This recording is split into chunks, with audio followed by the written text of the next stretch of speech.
Radhe Radhe everyone. आज की video में हम जानेंगे कि 16 दिवसीय महालक्ष्मी के व्रत कैसे किए जाते हैं।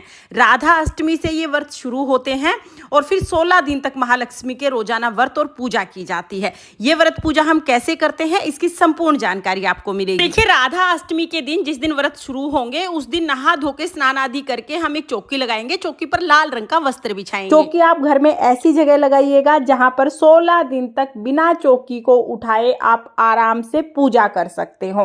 पहले ही जगह को अच्छे से साफ कर लीजिए, उसके बाद चौकी लगानी है। चौकी पर लाल रंग का वस्त्र बिछाना है। अब देखिए, जिस दिन हम पूजा शुरू करेंगे यानी राधा अष्टमी के दिन हमें माता महालक्ष्मी और गणेश जी को अभिषेक कराना है। तो दूध, दही, घी, शहद, शक्कर, ये 5 चीज मिला के पंचामृत हम बना लेंगे और इस पंचामृत से पहले हम अभिषेक कराएंगे। स्थापना के दिन पहले दिन हमें अभिषेक कराना है, तो पहले पंचामृत से अभिषेक करा देंगे। उसके बाद हम शुद्ध जल से स्नान करा देंगे। पहले दिन अभिषेक करा के स्नान कराना है। एक बार स्थापना के बाद फिर हमें मूर्तियों को नहीं हिलाना है।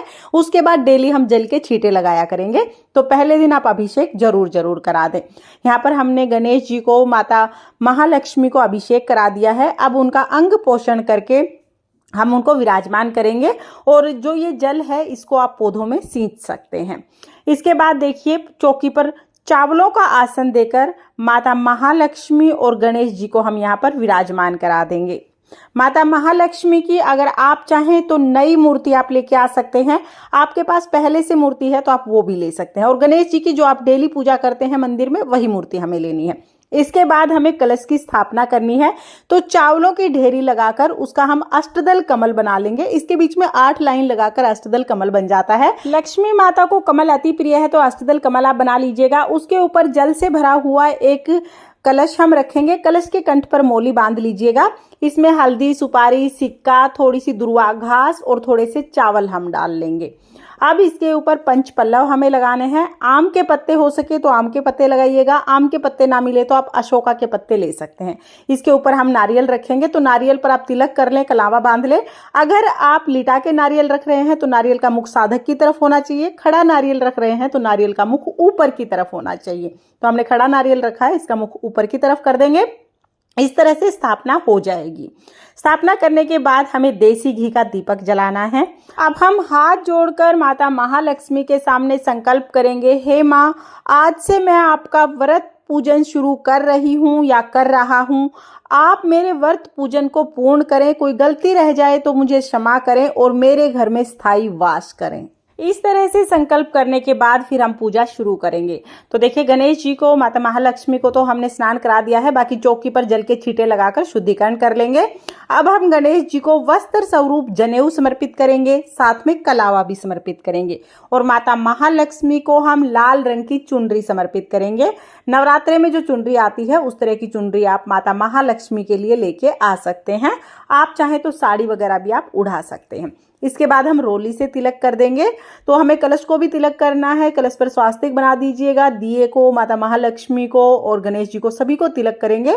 तिलक पर हम अक्षत यानी चावल समर्पित करेंगे। चावल टूटे हुए नहीं होने चाहिए, साबुत चावल होने चाहिए। उसके बाद हम फूल समर्पित करेंगे। तो हो सके तो माता महालक्ष्मी के लिए आप लाल रंग के फूल लीजिएगा। लाल रंग के फूल ना मिले तो फिर कोई और फूल भी आप ले सकते हैं।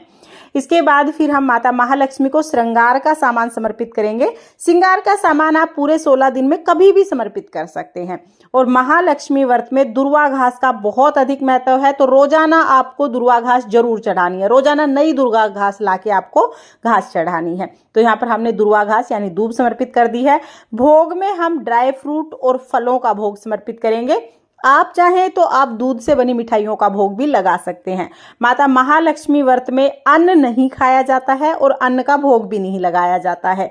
आखिरी जो व्रत होगा ना, जब व्रत पूर्ण होंगे तब अन्न का भोग लगाया जाएगा। तो यहाँ पर हम भोग समर्पित कर देंगे। उसके बाद हम दक्षिणा समर्पित करेंगे।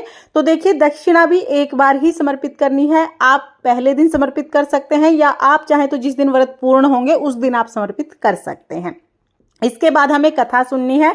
कथा हमें रोजाना सुननी है। तो जब आप महालक्ष्मी व्रत की कथा सुनेंगे, अपने हाथ में फूल और चावल लेकर हम माता महालक्ष्मी की व्रत कथा सुनेंगे।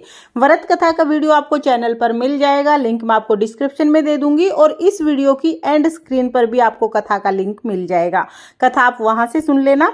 कथा सुनने के बाद जो हमने हाथ में फूल और चावल लिए हैं वो हम माता महालक्ष्मी के चरणों में समर्पित कर देंगे। इस तरह से हमें पूरे 16 दिन तक माता महालक्ष्मी की कथा सुननी है। कथा सुनने के बाद फिर हम धूप दीप दिखाकर बहुत ही प्रेम पूर्वक आरती करेंगे।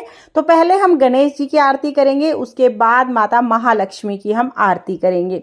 आरती करने के बाद हाथ जोड़कर पूजा में रही कमियों के लिए क्षमा याचना करेंगे और अपनी मनोकामना को पूर्ण करने के लिए लक्ष्मी जी के स्थायी वास के लिए माता से प्रार्थना करेंगे। इस तरह से सुबह की जो पूजा है वो पूर्ण हो जाएगी। सुबह के समय हमें ये पूजा करनी है। पूजा करने के बाद जो जल का लोटा हमने लिया है ये हम सूर्य देवता को अर्घ दे देंगे और जो भी भोग प्रसाद आपने चढ़ाया है वो हम सभी में बांट देंगे। तो भोग प्रसाद भी हम तभी उठा लेंगे। इसके बाद अगले दिन हमें ये जो दुर्वा घास है ये हटानी है। जो दक्षिणा और श्रृंगार का सामान है ये चौकी पर ही रहेगा 16 दिन तक। फिर शाम को भी हमें पूजन करना है, तो शाम को आरती करनी है और भोग समर्पित करना है। इस तरह से हमें पूरे 16 दिन तक व्रत करना है। व्रत कैसे किया जाएगा? देखिए, महालक्ष्मी के व्रत फलाहार व्रत किए जाते हैं। पूरे 16 दिन तक अन्न नहीं खाया जाता है। जब 16 दिन हो जाएंगे, आखिरी दिन जब आप पूजा करेंगे उस दिन आप चंद्रमा को अर्घ देके उसके बाद फिर आप अन्न खाते हैं। इससे पहले अन्न नहीं खाते हैं। तो फलाहार ये व्रत किए जाते हैं। अगर आप पूरे 16 दिन तक व्रत नहीं कर सकते हैं तो फिर आप पहला व्रत कर लेते हैं, यानी राधा अष्टमी के दिन व्रत करते हैं, 8वां व्रत करते हैं और आखिरी व्रत करते हैं। अगर आप पूरे 16 व्रत ना कर पाए तो फिर आप ये 3 व्रत कर सकते हैं। शास्त्रों के अनुसार जो मनुष्य महालक्ष्मी के 16 दिन व्रत करता है उसे किसी भी योनि में धन वैभव की कोई कमी नहीं होती है। माता महालक्ष्मी की कृपा उस पर सर्वदा हर जन्म में बनी रहती है। इसलिए माता महालक्ष्मी के ये 16 व्रत बहुत ज्यादा शुभ फलदायी माने जाते हैं। और अगर किसी कारण से आप व्रत ना कर पाए तो ये 16 दिन आप माता महालक्ष्मी का पूजन जरूर करें और व्रत कथा जरूर सुने। फ्रेंड्स, माता महालक्ष्मी के 16 दिन पूजन की ये सरल विधि आपको कैसी लगी कमेंट करके जरूर बताना। और अगर ये वीडियो आपको पसंद आई हो, वीडियो आपके लिए थोड़ी बहुत भी यूजफुल हो, तो प्लीज वीडियो को लाइक कर देना।